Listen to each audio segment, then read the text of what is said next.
"Get out of our house, old man!" my daughter-in-law screamed, throwing my things onto the lawn. My son stood nearby and said nothing. I got in my car and drove away. 3 months later, they received a letter from my lawyer. They found out whose house it really was. I'm glad you're here with me. Please listen to my story till the end and let me know which city you're listening from. That way I can see how far my story has traveled. The house on Maple Ridge Drive was supposed to be my legacy. Not a monument to my success as an architect, but something far more meaningful. A home where my son could build his future, raise his children, and perhaps one day sit on the same porch where I had imagined growing old surrounded by family. I had designed every inch of it myself, the open floor plan that let natural light flood through the living spaces, the kitchen with its granite countertops and custom cabinetry, the master suite with French doors opening onto a balcony that overlooked 3 acres of Virginia woodland. It was the culmination of 30 years in architecture, every lesson learned, every mistake corrected. When my wife passed away 4 years ago, finishing that house became my purpose. Brandon had always been different from me. Where I found satisfaction in creating things with my hands and mind, he drifted through life looking for shortcuts. He dropped out of college twice, cycled through jobs, and at 26 still didn't have a clear direction. But he was my son, my only child. And when he told me he had met Megan and wanted to marry her, I saw it as an opportunity to help him finally settle down. I offered to build them a house on the 5-acre property I owned. I would live in the main residence, a modest 3-bedroom I had built 20 years earlier, and they could have the new construction. The land would remain in my name, as would the house itself, but they could live there rent-free. It was, I thought, a generous arrangement that would give Brandon stability while protecting my investment. Megan seemed perfect at first. She was articulate, ambitious, and appeared to genuinely care about Brandon's well-being. At their wedding, she gave a toast, thanking me for welcoming her into the family, for building them their dream home, for being the father she never had. I remember wiping tears from my eyes. The first warning sign came 6 months after they moved in. I had stopped by to check on a minor leak Brandon had mentioned, and found Megan alone in the kitchen. She was on the phone, speaking in a hushed voice that stopped the moment she saw me. "Just the contractor," she said, smiling. "Getting quotes on some upgrades." I thought the distance between us grew slowly, like a crack spreading through concrete. Sunday dinners became bi-weekly, then monthly. My invitations were met with excuses. They were busy, tired, had other plans. When I did see them, Megan dominated every conversation while Brandon sat silent, scrolling through his phone. Then came the comments. "You know, David," Megan said one evening, "this property would be worth so much more if you subdivided it. Brandon and I have been talking, and we think it would make sense to put both houses in our names, for tax purposes." I explained that I wasn't interested in changing the ownership structure. The houses would pass to Brandon eventually, but for now, they remained mine. Something flickered in her eyes, anger quickly masked. "Of course," she said. "Just a thought." 3 weeks later, I came home from a site visit to find my belongings on the lawn. Boxes of clothes, books, photographs of my late wife, my toolbox, which had belonged to my father. All of it scattered across the grass like garbage. Megan stood on the porch of the house I had built, arms crossed. "You need to leave," she said. "This is our home now, and we don't want you here anymore." Brandon stood beside her, and I waited for him to speak, to defend me, to acknowledge the basic fact that I owned the property, that I had spent 18 months and nearly $400,000 building their house, that I had done nothing to deserve this. He said nothing. "Megan," I said, keeping my voice steady, "I think there's been a misunderstanding. This property belongs to me. Both houses. I have the deed." She laughed. It was a sharp, ugly sound. "We've been paying the mortgage for 2 years. That makes it ours. And honestly, you've been making us uncomfortable. Always stopping by unannounced, always watching. It's creepy. There was no mortgage. I had paid cash for everything, funded by the sale of my commercial building downtown and my retirement savings. But in that moment, standing in my own driveway with my dead wife's photo albums at my feet, I couldn't find the words to argue. I loaded what I could into my truck and drove away. In the rearview mirror, I saw Brandon carry my boxes into their garage. Not to save them for me, I would later learn, but to throw them away. I spent that first night at a motel off the interstate, the kind of place where the ice machine groans through the walls and the carpet holds the ghosts of 1,000 weary travelers. I sat on the edge of the bed, still wearing the clothes I'd had on that morning, and tried to make sense of what had happened. The facts were simple enough. My son and his wife had thrown me out of my own property. They had done it publicly, humiliatingly, with no warning and no discussion. They believed, or claimed to believe, that the house belonged to them. But why? I had been clear about the ownership arrangement from the beginning. I had shown Brandon the deed. I had explained that the houses would pass to him after my death, but that for now they remained in my name. Had he forgotten? Had Megan convinced him otherwise? Or had they simply decided that waiting for me to die was taking too long? That thought kept me awake until 3 in the morning. I had always known that Megan was ambitious, perhaps even ruthless, but I had never imagined she would orchestrate something like this. And Brandon, my own son, had stood there and let it happen. The next morning, I drove to my bank. I needed to understand what I was dealing with, and that meant looking at the financial picture clearly. What I found made my hands shake. Brandon had been added as a signatory to my checking account 8 months earlier. I had agreed to this when he claimed he needed the ability to pay contractors while I was traveling for work. Since then, he had withdrawn nearly $60,000 in increments of $2,000 and $3,000 at a time. The withdrawals coincided exactly with the new furniture, the luxury items, the lifestyle that had seemed beyond their means. Because it had been beyond their means, they had been funding it with my money. I sat in my truck in the bank parking lot and felt something I hadn't experienced in years. Genuine fear. Not of physical harm, but of something worse. I was 52 years old. My wife was gone. My son had betrayed me. I had lost my home and a significant portion of my savings. And I was sitting in a parking lot with nowhere to go. How had I been so blind? How had I missed the signs that now seemed so obvious? The questions without answers, the evasions, the slow withdrawal of affection. All of it had been building toward this moment, and I had refused to see it. But alongside the fear, something else began to emerge. Anger. Not the hot, reactive anger of the confrontation on my lawn, but something colder and more durable. They thought I was weak. They thought I would slink away, find some apartment somewhere and wait to die while they enjoyed the house I had built and the money I had earned. They thought I was a pushover, an old man who could be bullied and discarded. They were wrong. I drove to the county recorder's office and requested copies of all documents related to my property on Maple Ridge Drive. The clerk, a middle-aged woman with kind eyes, processed my request efficiently. Within an hour, I had everything. The original deed showing my sole ownership, the property tax records in my name, the permits I had pulled when building the second house. There was nothing, not a single document, that supported their claim. No mortgage in their names, no transfer of ownership. Nothing. I also requested a title search, which confirmed what I already knew. The property was mine, free and clear, with no liens or encumbrances. Whatever story Megan had constructed about paying a mortgage was pure fiction, but I needed more than documents. I needed to understand the full scope of what they had done and what they were planning to do. I needed to know if this was just about the house or if there was something larger at play. I found a short-term rental on the other side of town, a furnished apartment above a real estate office, and set up what I began to think of as my base of operations.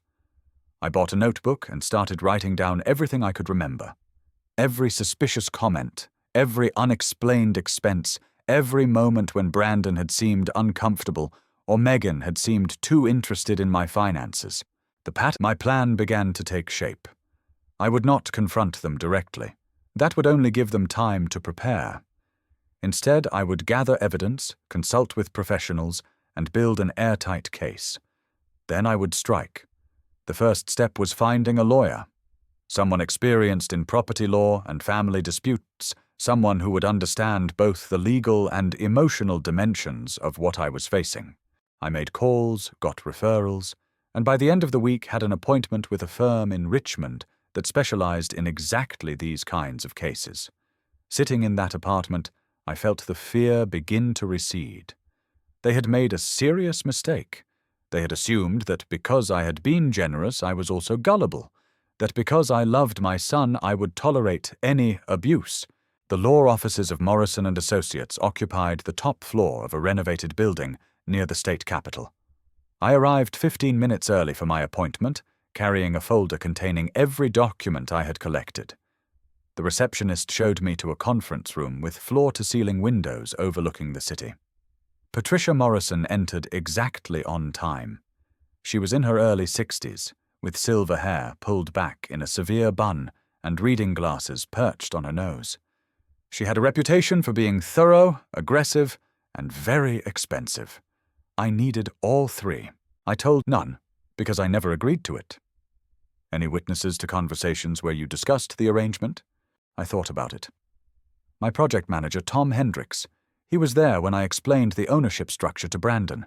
And my accountant, she helped set up the finances and knows the property was always intended to remain in my name. Patricia nodded. We'll need statements from both. What about the bank withdrawals? I have records going back 18 months. They show a clear pattern of unauthorized transfers. Unauthorized by you, but made by someone with signatory authority. That complicates things. She removed her glasses and looked at me directly. I want to be clear with you, Mr. Carter. You have a strong case on the property ownership. The deed is unambiguous, and they have no documentation to support their claim. We can begin eviction proceedings and likely have them out within 90 days. But the financial issues are more complex. You added your son to the account voluntarily. Proving criminal theft will be difficult. We may be able to pursue civil recovery, but it will take time and money, and there's no guarantee you'll recover the full amount. I had expected this. Start with the property. That's my priority.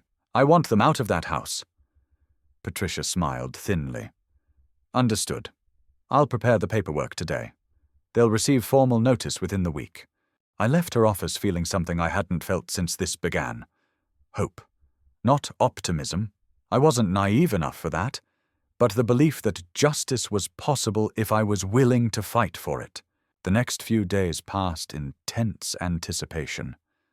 I knew that the moment Brandon and Megan received that letter, everything would change. They would realize their scheme had failed. They would understand that I was not going to disappear quietly. They would come after me. I prepared as best I could. I changed the passwords on all my financial accounts. I set up alerts for any activity. I made sure my important documents were stored in a safe deposit box at the bank. And I waited. The call came on a Tuesday afternoon. I was at the apartment, reviewing the timeline I had constructed, when my phone rang. Brandon's number. I answered, but didn't speak. Dad? His voice was strange, tighter than usual, with an edge of something that might have been fear. Dad, we got a letter from some lawyer. What the hell is this? It's exactly what it looks like. I said, You're living in my house without my permission. I'm exercising my legal right to remove you.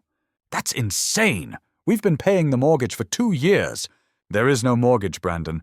I paid cash for that house. I have the receipts, the deed, and the title insurance.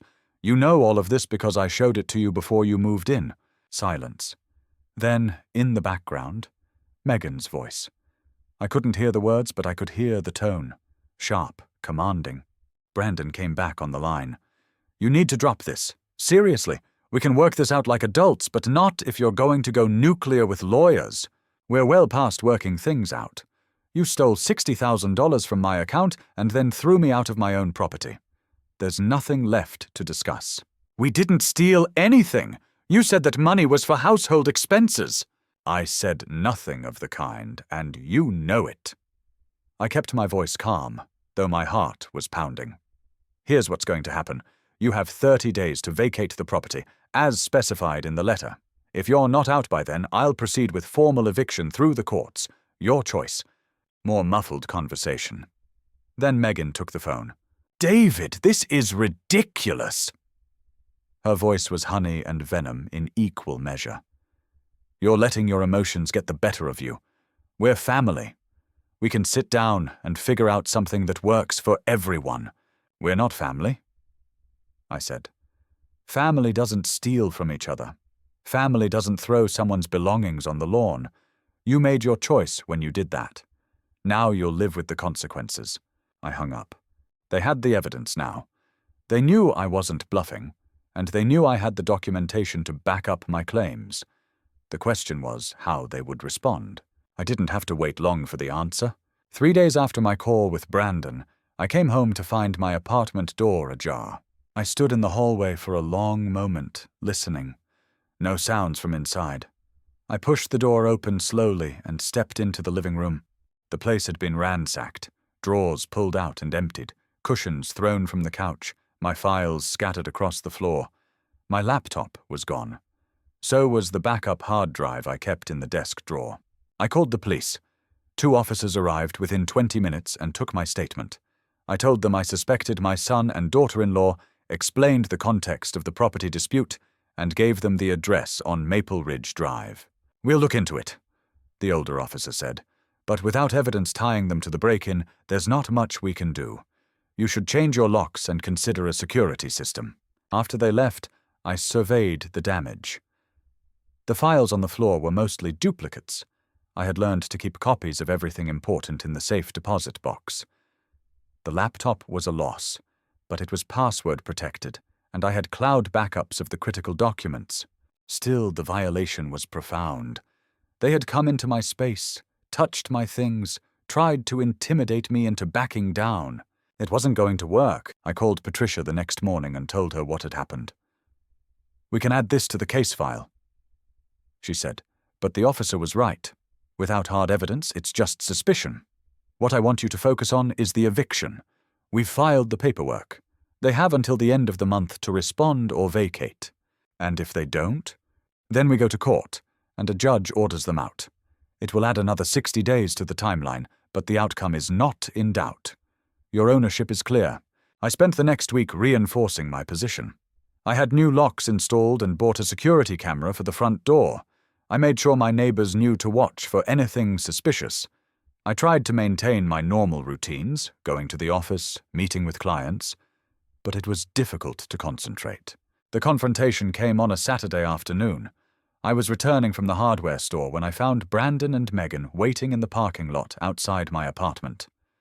Brandon looked nervous, fidgeting with his keys. Megan looked composed. We need to talk, she said. I kept my distance. So talk, not here. This is a conversation that requires privacy. I disagree. Anything you have to say, you can say right here. Megan's composure flickered. Fine. You're making a huge mistake. This eviction nonsense, it's going to destroy your relationship with your son. Is that what you want? My relationship with my son was destroyed when he stood by while you threw me out of my home, when he stole money from my account, when he chose you over me, over and over again. Brandon finally spoke. Dad, it wasn't like that. You don't understand what's been going on. Then explain it to me. He opened his mouth, then closed it. Looked at Megan. The truth? By throwing me out of my own property? That was a misunderstanding. I thought that you were trying to control us. You were always coming around, checking up on us, criticizing. It felt like you didn't trust us. I almost laughed. I didn't trust you. Clearly I was right. This doesn't have to go to court, Megan said. We can work out a payment plan for the money. We'll stay in the house as tenants, pay you rent. Everyone gets what they want. For a moment I considered it. The path of least resistance. Avoid the legal battle, maintain some semblance of a relationship with my son, maybe even get some of the money back. Then I remembered my wife's photo albums in their garbage. "No," I said. "You're out of that house by the end of the month, or I'll have you removed by the sheriff's department. And if you ever come to my home again uninvited, I'll file a restraining order." Brandon's face crumpled. Megan's went hard. "You'll regret this," she said quietly. "We were trying to be reasonable. Now we won't be." They left. I went upstairs to my apartment, locked the door, and sat in silence for a long time. The threat was clear. They would fight this eviction with everything they had. They would try to drag it out, make it expensive, make it painful. They wanted me to give up. After everything they had taken from me, I was not going to give them the satisfaction. I called Patricia on Monday. "Let's prepare for litigation. I want to be ready for whatever they throw at us." Then I took several days to breathe. I visited my wife's grave and sat beside her headstone, talking to her about everything that had happened. I drove out to the coast and walked along the beach, letting the sound of the waves clear my head. I was tired, angry, grieving the son I thought I knew, but I was also certain, more certain than I had been about anything in years, that I was doing the right thing. 2 weeks before the eviction deadline, Megan called me. I almost didn't answer, but something made me curious about what new angle she would try. "David," she said, "I want to apologize for everything. The way I behaved, throwing your things out, the way I spoke to you, it was wrong. I was stressed and overwhelmed, and I took it out on you." I said nothing. "Brandon misses you. He won't say it, but I can tell. He barely sleeps. He knows he let you down." A pause. "I know we can't undo what happened, but I want you to know that I'm willing to do whatever it takes to make this right. What exactly are you proposing?" "Let us stay in the house. We'll sign a formal lease, pay fair market rent. I'll set up a payment plan for the money we took, every penny, with interest, and we'll rebuild from there, slowly, like family." It was a good performance. Her voice trembled at the right moments. She sounded sincere, even remorseful. If I hadn't spent 2 years watching her operate, I might have believed it. "No, David, please, think about what you're throwing away. Brandon is your only son. You're 72 years old. I'm 52. Right, 52, but still. Do you really want to spend your remaining years estranged from your family? Over a house? This isn't about a house. This is about respect, trust, basic decency. You showed me who you are, Megan. Both of you did. I believe you." She was quiet for a moment. When she spoke again, the tremble was gone. "You're making a mistake. You think you have all the power here, but you don't. We have options you haven't considered." "Is that a threat?" "It's a statement of fact. Think about it." She hung up. I sat with the conversation for the rest of the evening, turning it over in my mind. The apology had been a manipulation. That much was obvious. But the threat at the end was real. They were planning something. The question was what? I thought about calling Patricia, but decided to wait. I needed more information before I could respond effectively. And more than that, I needed support. Not legal support. I had that. Emotional support. The kind that comes from people who know you and care about you. I reached out to Tom Hendricks, my former project manager. We met for lunch at a diner near his office, and I told him everything. He listened with growing outrage. "I knew something was wrong," he said. The way she looked at that house during the final walkthrough, like she was appraising a purchase, not receiving a gift. I should have said something. "You couldn't have known." "Maybe, but I can help now." He leaned forward. "Whatever you need, statements, testimony, anything, I'm there. That woman doesn't get to do this to you." I thanked him and meant it. It had been a long time since someone had been unequivocally on my side. "You're doing the right thing," she said after I explained the situation. "Brandon made his choice. He chose her over you. That's on him, not you. He's my son. He's also an adult who stole from his father and helped his wife throw him out of his own home. You don't owe him forgiveness for that. You don't owe him anything." It was harsh, but I needed to hear it. The guilt I had been carrying, the sense that I was somehow responsible for the breakdown, that I should have done more to prevent it, began to loosen. This was not my fault. I had been generous and trusting, and they had exploited that. The responsibility for what came next was theirs. I returned to the eviction process with renewed clarity. The deadline was approaching. They would either leave voluntarily or be removed by force. Either way, they were leaving. 1 week before the deadline, they came to my apartment. I saw them. I opened the door but didn't invite them in. "Dad," Brandon said, "can we talk? Please, just give us 30 minutes." Against my better judgment, I stepped aside. They sat on the couch, the one I had bought to replace the furniture they had stolen. Megan set the wine on the coffee table like a hostage negotiator laying down her weapon. "We've been doing a lot of thinking," she began, "about everything that happened and how we got here. And we realized that we've been approaching this all wrong.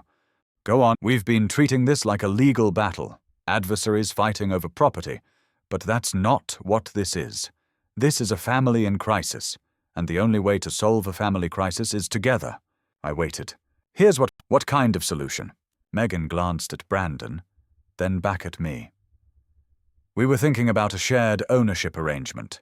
You keep 51% of the property. We get 49. We pay you rent based on fair market value, plus a monthly installment on the money we owe. In exchange, you drop the eviction and we agree to a 5-year lease." It was clever. It was a trap disguised as an olive branch. "No," I said.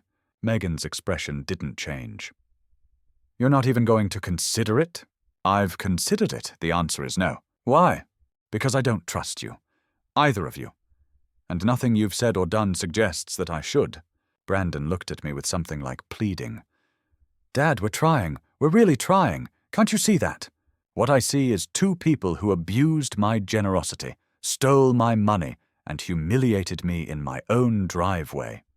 And now you want me to give you partial ownership of my property because you've decided to play nice for 15 minutes.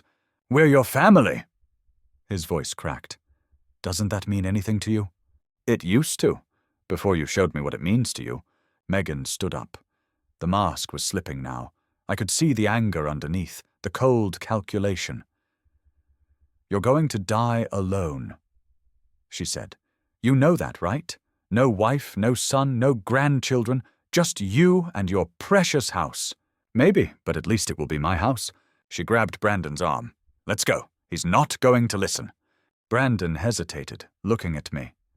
For just a moment I thought I saw the son I used to know, the boy who used to help me in the workshop, who cried when his mother died, who told me I was his hero. Then Megan pulled him toward the door, and he went. After they left, I sat in the empty apartment and felt the silence settle around me.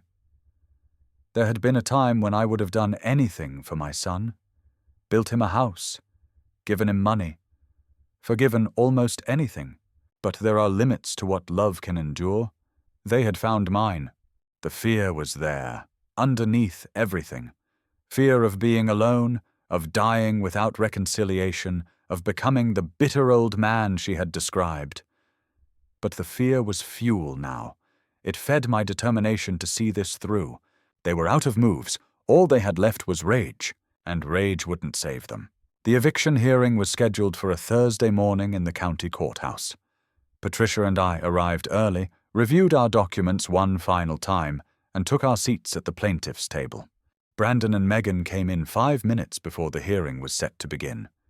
They had hired their own lawyer, a young man who looked barely out of law school, and he carried a folder that couldn't have held more than a dozen pages.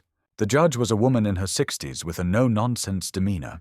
She reviewed the case file, asked Patricia to present our argument, and listened without expression. Patricia was methodical and precise. She established my sole ownership of the property through the deed and title records. She documented the circumstances of my removal, the belongings on the lawn, the verbal confrontation, the refusal to acknowledge my rights. She presented the bank records showing the unauthorized withdrawals. "Your Honor," she concluded, "the respondents have no legal claim to this property. They have occupied it without permission and have refused multiple requests to vacate. We ask that the court order their immediate removal and award my client damages for the illegal occupation." The judge turned to the opposing counsel. "Response?" The young lawyer stood, clearly nervous. Your Honor, my clients acknowledge that the deed is in Mr. Carter's name. However, they contend that there was an oral agreement between Mr. Carter and his son that the property would be transferred to them upon Mr. Carter's death, and that their occupancy was pursuant to that agreement. Do you have any evidence of this oral agreement? My clients are prepared to testify to the conversations they had with Mr. Carter. Patricia spoke up. Your Honor, we have a witness statement from Mr. Carter's project manager, who was present when Mr. Carter explained the ownership arrangement to his son. The statement makes clear that there was never any promise of transfer during Mr. Carter's lifetime. The judge reviewed the statement, then looked at Brandon.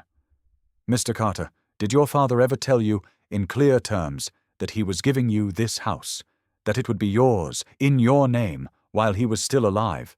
Brandon glanced at Megan, then at his lawyer. He said it was our home. He said we could live there as long as we wanted. That's not what I asked. Did he say he was transferring ownership to you? A long pause. Not in those exact words. The judge nodded slowly. Let me be clear about what I'm seeing here. Mr. David Carter owns this property. He has owned it since he purchased the land 15 years ago. He built a house on that property for his son to live in, but he never transferred the title. There is no mortgage in the respondents' names, no lease agreement, no written evidence of any ownership claim whatsoever.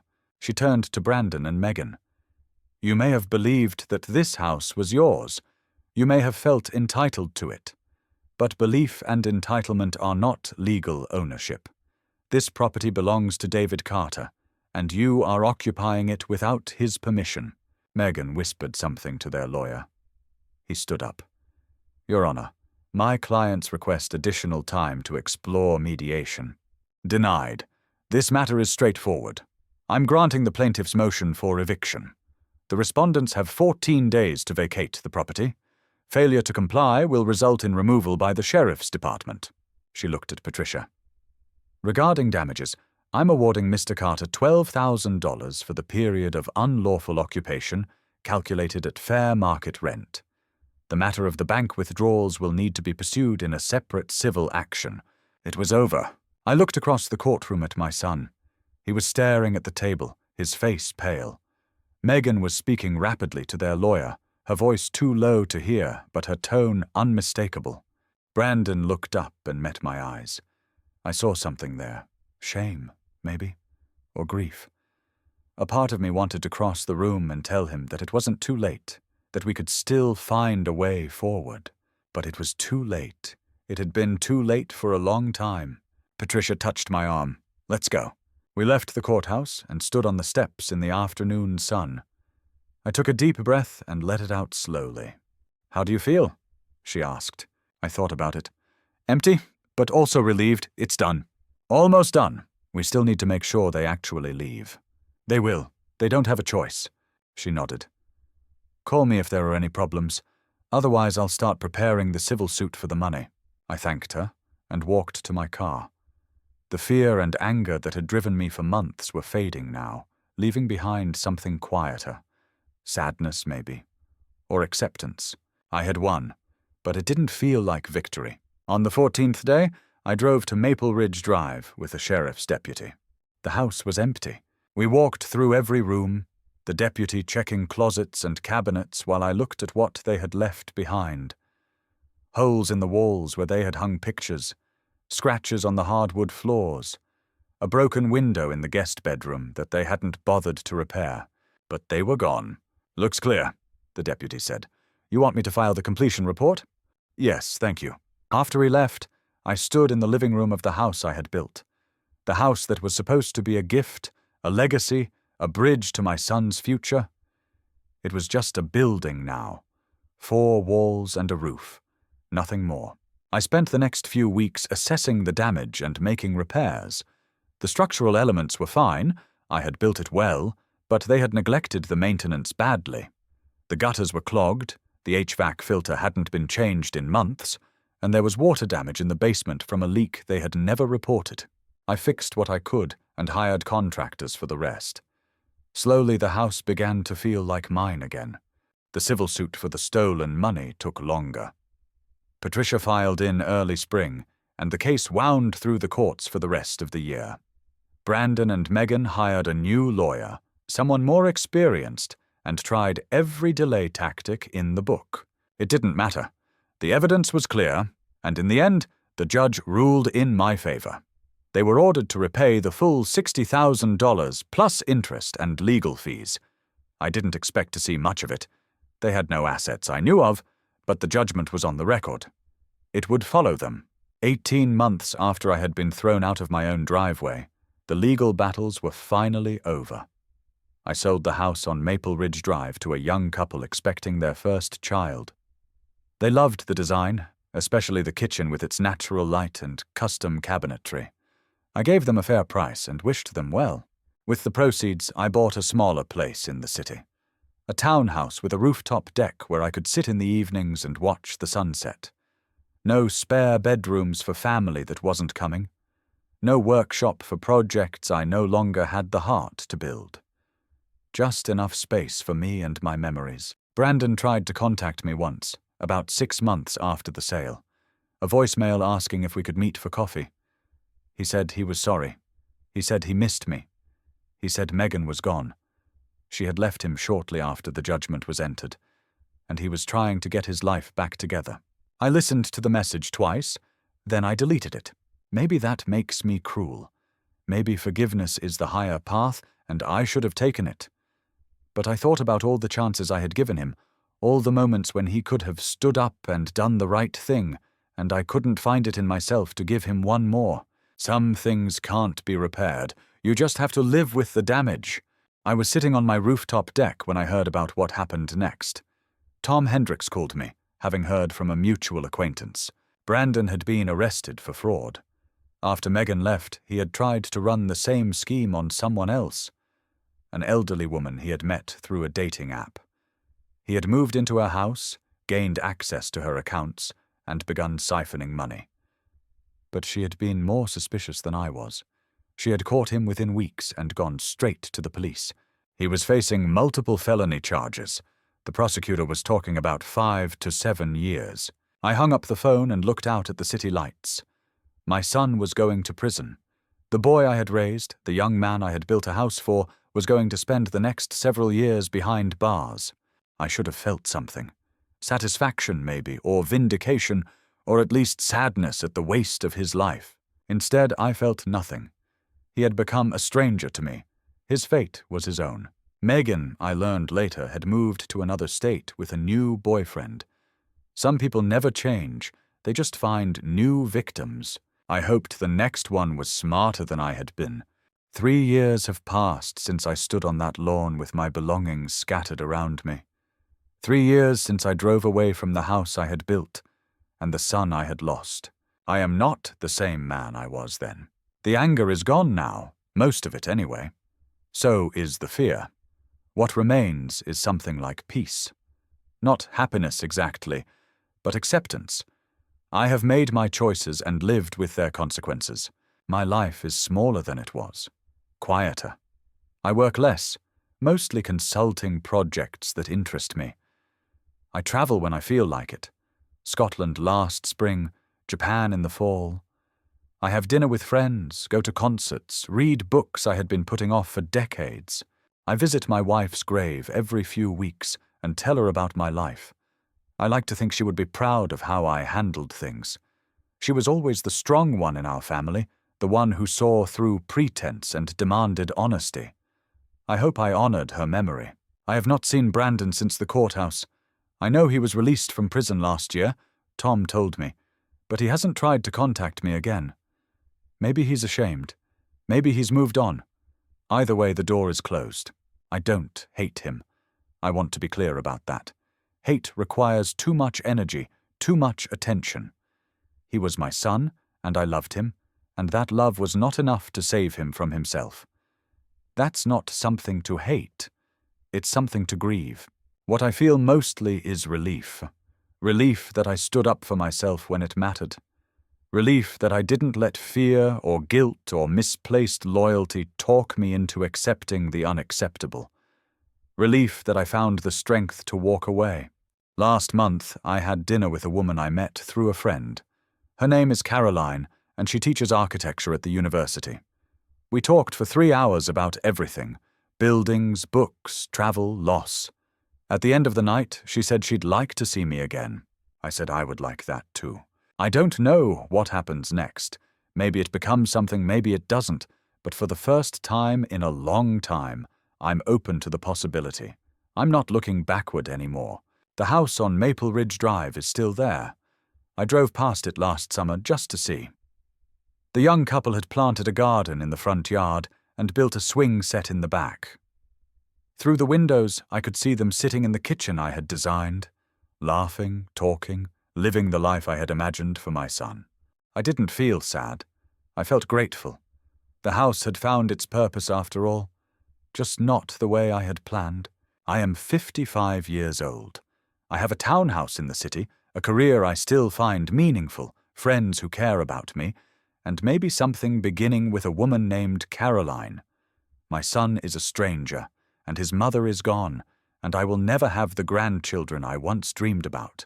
But I have myself, my integrity, my peace of mind, and I have learned the most important lesson of my life: that love is not enough, that trust must be earned, that generosity without boundaries is just another word for being a victim. I will not be a victim again. So there it is, my story. I don't know the right answer. I'm not sure there is one. All I know is that when someone shows you who they are, you have a choice. Believe them or don't. I chose to believe. If you have a story of your own, about family, betrayal, standing up for yourself, I'd love to hear it. Drop a comment below. And if you want to hear more stories like this one, subscribe to the channel. There are plenty more where this came from. Thanks for listening. Take care of yourselves out there.